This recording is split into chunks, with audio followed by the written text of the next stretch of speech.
రోజుల కోర్సు పూర్తి చేస్తే చాలు 100% ప్లేస్మెంట్ సపోర్ట్ తో సాఫ్ట్వేర్ జాబ్ మీ సొంతం. వెంటనే కోడ్ జ్ఞాన్ డెస్టినేషన్ ని సంప్రదించండి.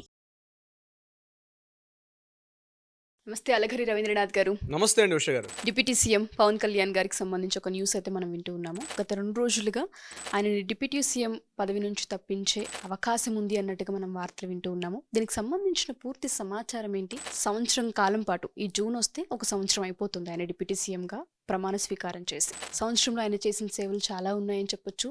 రాష్ట్ర ప్రభుత్వానికైనా ప్రజలకైనా ఎన్నో సహాయ సహకారాలు ఆయన అందించారు.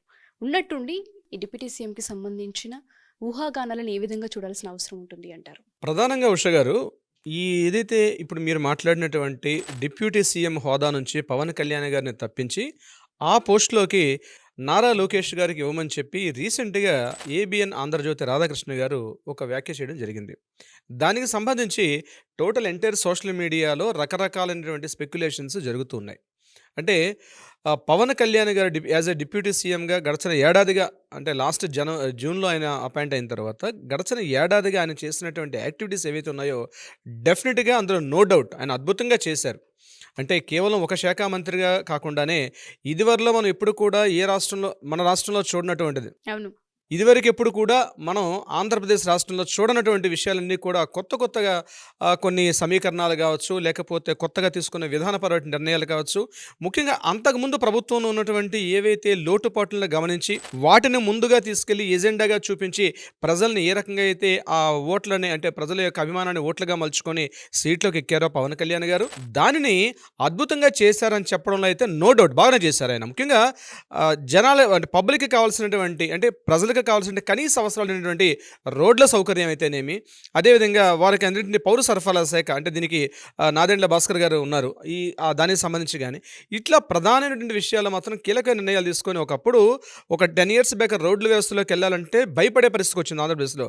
అటువంటిది ఈరోజు రోడ్ల విషయంలో కానీ, అదేవిధంగా రైల్వే శాఖ సంబంధించి విశాఖపట్నానికి ఒక రైల్వే జోన్గా తీసుకున్నారు. కొన్ని కీ పాయింట్స్, అంటే తక్కువ పీరియడ్లను కూడా తనకంటూ ఒక ఒక స్టేటస్ని తీసుకొచ్చారు Pawan Kalyan. Is no doubt. ఇదంతా ఒక పార్ట్ ఇలా ఉండగా రకరకాల స్పెక్యులేషన్స్లో ప్రధానంగా ఏంటంటే నారా లోకేష్ గారిని డిప్యూటీ సీఎం చేయమని చెప్పి, అదేవిధంగా వయసు రీత్యా, వృద్ధాప్యరీత్యా చంద్రబాబు నాయుడు గారిని ఆ పదవి నుంచి తప్పించి పవన్ కళ్యాణ్ గారిని సీఎం చేస్తే, అంటే ప్రత్యేకించి ఇక్కడ పవన్ కళ్యాణ్ గారిని సీఎం చేయమని కాకుండా డిప్యూటీ సీఎంని లోకేష్ గారిని చేయమని చెప్పడం జరిగింది. కానీ రకరకాల ఊహాగానాలు ఎలా ఉన్నాయంటే పవన్ కళ్యాణ్ గారిని ప్రధానంగా సీఎం చేస్తే, అదేవిధంగా డిప్యూటీ సీఎంగా లోకేష్ గారిని చేస్తే బాగుంటుంది, రాష్ట్రం ఇంకా బాగుంటుంది. ఎందుకంటే ఇది కూటమి ప్రభుత్వాలు 2 ప్రభుత్వాలు కలిసి, అటు జనసేన పార్టీ, తెలుగుదేశం పార్టీ కలిసి జాయింట్గా ఉమ్మడిగా ప్రభుత్వాన్ని ఏర్పాటు చేసిన నేపథ్యంలో ప్రధానంగా ఏదైతే 21 సీట్లో వాళ్ళు పార్టిసిపేట్ చేసిన 21 సీట్లో 100% తను అక్కడ గెలుచుకొని తనకంటే ఒక ఇమేజ్ని క్రియేట్ చేసుకోండి పవన్ కళ్యాణ్ గారిని సీఎంగా, ఒక చీఫ్ మినిస్టర్గా పవన్ కళ్యాణ్ గారిని ప్రమోట్ చేస్తే బాగుంటుందని చెప్పి చాలామంది మాట్లాడడం కూడా జరుగుతుంది. కానీ ఇక్కడ విషయాన్ని అర్థం చేసుకోవాల్సి ఏంటంటే, పవర్లో ఉన్న పార్టీ ఒక జనసేన పార్టీ, టీడీపీ కాకుండా బయట నుంచి బీజేపీ కూడా మద్దతు ఇస్తుంది. బీజేపీలో మోడీ గారు కీలక పాత్ర పోషిస్తారు, ముఖ్యంగా అమిత్ షా గారు కానీ మోడీ గారు కానీ. ఆంధ్రప్రదేశ్ రాజకీయాల్లో వారికంటూ ప్రతి క్షణాన్ని కూడా వాళ్ళు గమనిస్తున్నారు ఆంధ్రప్రదేశ్ రాజకీయాల్లో ఎలా ఉంటుంది ఏంటనే విషయం మీద. ఇక్కడ ప్రధానంగా రీసెంట్గా మరొక చర్చ కూడా లేవనెత్తారు ఉష గారు. ప్రధానంగా ఏంటంటే, మొన్న సంక్రాంతి సంబరాల్లో భాగంగా మోడీ గారితో పాటు కలిసి దగ్గరగా తిరుగుతున్నటువంటి చిరంజీవి గారు, కిషన్ రెడ్డి గారితో కలిసి చిరంజీవి గారు ఎప్పుడైతే చేశారో మరొక స్పెక్యులేషన్స్ వార్త కూడా బయటకు వచ్చింది. చిరంజీవి గారిని రాష్ట్రపతిగా చూడాలని చెప్తూ, అదేవిధంగా నాగబాబు గారిని కూడా కేంద్ర మంత్రివర్గం తీసుకుంటారు. ఇక్కడ అంటే వాళ్ళ ఫ్యామిలీలో నాగబాబు గారిని రాష్ట్ర మంత్రివర్గం తీసుకుంటారు. చిరంజీవి గారు కూడా రాష్ట్రపతి హోదాలో ఉంటారు. అదేవిధంగా బీజేపీ కూడా ప్రత్యేకంగా చిరంజీవి గారిని తమ పార్టీలోకి ఆహ్వానించే ప్రయత్నాలు చేస్తున్నట్టుగా కూడా తెలుస్తుంది. అయితే దీనికి సంబంధించి మనం కానీ చూసినట్టు కాస్త పవన్ కళ్యాణ్ గారిని చిరంజీవి గారి వైపు నుంచి వచ్చినట్లయితే, చిరంజీవి గారు రాజకీయాలకు కాస్త దూరంగా ఉన్నట్టుగా కనిపిస్తుంది. ఇంకోటి అంటే, రాజకీయ రంగంలో వచ్చినట్లయితే కేవలం ఒక వర్గానికి మాత్రమే తను సాటిస్ఫై చేయగలుగుతారు, అందరి అభిమానాలని పొందలేను, కాబట్టి రాజకీయాలకు దూరంగా ఉంటానన్నట్టుగా ఆయన రకరకాల సమావేశాల్లో పార్టిసిపేట్ చేసినట్టు ఆయన కాస్త దగ్గరగా పరిశీలిస్తే కనిపిస్తుంది ఆయన యొక్క ఇది. అయితే ఇక్కడ పవన్ కళ్యాణ్ గారి, అంటే మొత్తం ఎన్టీఆర్ ఉన్నటువంటి చిరంజీవి గారు, నాగబాబు గారు, పవన్ కళ్యాణ్ గారు, ఈ ముగ్గురులో కూడా చిరంజీవి గారిని రాష్ట్రపతిగా పంపిస్తే, రాష్ట్రపతి గారి హోదాలో పంపించినట్టయితే నాగబాబు గారిని మన మంత్రివర్గంలో తీసుకోవడం, క్యాబినెట్లో తీసుకోవడం, అదేవిధంగా డిప్యూటీ సీఎంగా నారా లోకేష్ గారికి ఇవ్వడం అన్నది అంటే చంద్రబాబు నాయుడు గారి పార్టీ పరంగా నారా లోకేష్ గారు కూడా చాలా కృషి చేస్తున్నారు కాబట్టి ఆయనకి డిప్యూటీ సీఎం ఇస్తే బాగుంటుంది, ఇప్పుడైతే పవన్ కళ్యాణ్ గారిని సీఎం చేస్తే బాగుంటుందని చెప్పి ఈ రకమైనటువంటి ఊహాగానాలకు బాగా తెరదీసుకున్నారు. అయితే ఇది ఎంతవరకు కరెక్ట్? ఎందుకంటే అపారమైనటువంటి రాజకీయ ధురంధరుడు చంద్రబాబు నాయుడు గారు. చంద్రబాబు నాయుడు గారు తన రాజకీయ చతురత, రాజకీయ అంతటి పరిస్థితిని ఆయన తను స్వచ్ఛందంగా తప్పుకొని ఆ స్థానంలో పవన్ కళ్యాణ్ గారిని ఆహ్వానించేటువంటి అంతటి సుహృద్భావ వాతావరణం నిజంగా చంద్రబాబు నాయుడు గారికి ఉంటుందా అంటే ఇది కొంత మనం ఆలోచించాల్సిన విషయం. ఎందుకంటే ఈ రోజు ఉన్నటువంటి రాష్ట్ర పరిస్థితులు ఎలా ఉన్నాయి అంటే, ఒక విధంగా చెప్పాలంటే చాలా వరకు మైనస్లో ఉంది రాష్ట్ర ప్రభుత్వం యొక్క ఖజానా విలువలన్నీ కూడా. ఇప్పుడున్న పరిస్థితుల్లో రాష్ట్రానికి నిధుల సమీకరణ అనేది అద్భుతంగా చేయాల్సిన పరిస్థితి ఉంది. ఇవి రెండు రకాల కోణాలుగా చూడాలి. రాష్ట్ర భవిష్యత్తు అనేది రెండు రకాలుగా చూడాలి. ఒకటి, నిధుల సమీకరణ బాగా చేయాలి, అట్ ద సేమ్ టైం రాష్ట్రంలో ప్రజలకి ఇవ్వాల్సినటువంటి కనీస అవసరాలు కూడా తీర్చాల్సిన అవసరం కూడా ఉంది. ఈ విషయంలో ఇదే 45-49 వయసులో అప్పట్లో ఉన్నటువంటి ఉమ్మడి ఆంధ్రప్రదేశ్లో చంద్రబాబు నాయుడు గారు పార్టీ పగ్గాలు చేపట్టి అదేవిధంగా రాష్ట్ర ముఖ్యమంత్రి అయిన తర్వాత తన రాజకీయ చతురతతోటి అదేవిధంగా విదేశీ పెట్టుబడులు కూడా మన రాష్ట్రానికి అంటే అప్పుడు సమైక్య ఆంధ్రప్రదేశ్లో హైదరాబాద్కి ఆహ్వానించడంలో చాలా వరకు సఫలీకృతం అయ్యారు. ఆ విషయంలో చాలా సందర్భాల్లో ఈయన విమర్శకుల ద్వారా కూడా ఈయన ప్రశంసించబడ్డారు. ఆ విషయంలో చంద్రబాబు నాయుడు గారిని ఎట్టి పరిస్థితుల్లో మనం తక్కువ చేయలేం. కానీ ఎట్ ద సేమ్ డే అంటే సుమారుగా 95-2000 పరిస్థితుల్లో ఆనాటి సమైక్య ఆంధ్రప్రదేశ్లో ఉన్నటువంటి హైదరాబాదు, ఆనాటి సమైక్య ఆంధ్రప్రదేశ్ ఏ పరిస్థితిలో ఉందో ఈరోజు రాష్ట్ర ప్రభుత్వం ముఖ్యంగా ఆంధ్రప్రదేశ్ ప్రభుత్వం కూడా అదే స్థాయిలో ఉంది. ఇటువంటి సమయంలో పవన్ కళ్యాణ్ గారు సరిపోతారా, లేకపోతే మన నారా చంద్రబాబు నాయుడు గారు తన రాజకీయ దురంధరతోటి విదేశీ పెట్టుబడులను తీసుకొచ్చి ఇక్కడ ఏమైనా చేస్తారా?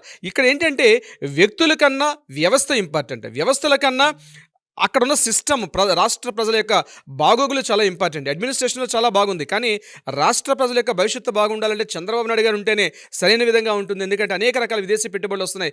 టెక్నాలజీ పరంగా అయితేనేమి అన్ని రకాలుగా హైదరాబాద్కి ధీటుగా మళ్ళా రాష్ట్రాన్ని ఆంధ్రప్రదేశ్ ప్రభుత్వం కొన్ని నగరాల్ని డెవలప్ చేసే ఉద్దేశంతో కూడా చంద్రబాబు నాయుడు ఉన్నట్టుగా తెలుస్తుంది. ముఖ్యంగా ఈ 3 రాజధానుల యొక్క ఆ యొక్క టాపిక్ని పక్కకు తీసి మళ్ళీ అమరావతిని తీసుకోవడం రావడంలో చంద్రబాబు నాయుడు గారు ఎంతో కృషి చేశారు. ఇక్కడ ఒకటి అభివృద్ధి, మరొకటి ప్రజల కనీస అవసరాలు, మూడోది ఇక్కడ రాజకీయ పరంగా ఉన్నటువంటి వ్యక్తుల యొక్క ఇంపార్టెన్స్. ఈ యొక్క రాజకీయ చిత్రతలో అంటే ఈ చదరంగంలో ఎవరి పాత్ర ఎవరు పోషిస్తారు, ఎవరి స్థానాలు ఎవరికి మారుతారు, ఈ రాజకీయ చంద్రపగడ్లో ఎవరు దీనికి పౌలుగా బలైపోతారు. చంద్రబాబు నాయుడు గారు అయితే తను ఎంతో కష్టపడి ఈ పార్టీని మరలా తీసుకొచ్చారు. ఎందుకంటే జగన్మోహన్ రెడ్డి గారు లాంటి ఒక వ్యక్తిని ఢీకొట్టి మరలా పార్టీ అధికారులు తీసుకొని రావడం అంత ఆషామాషి కాదు.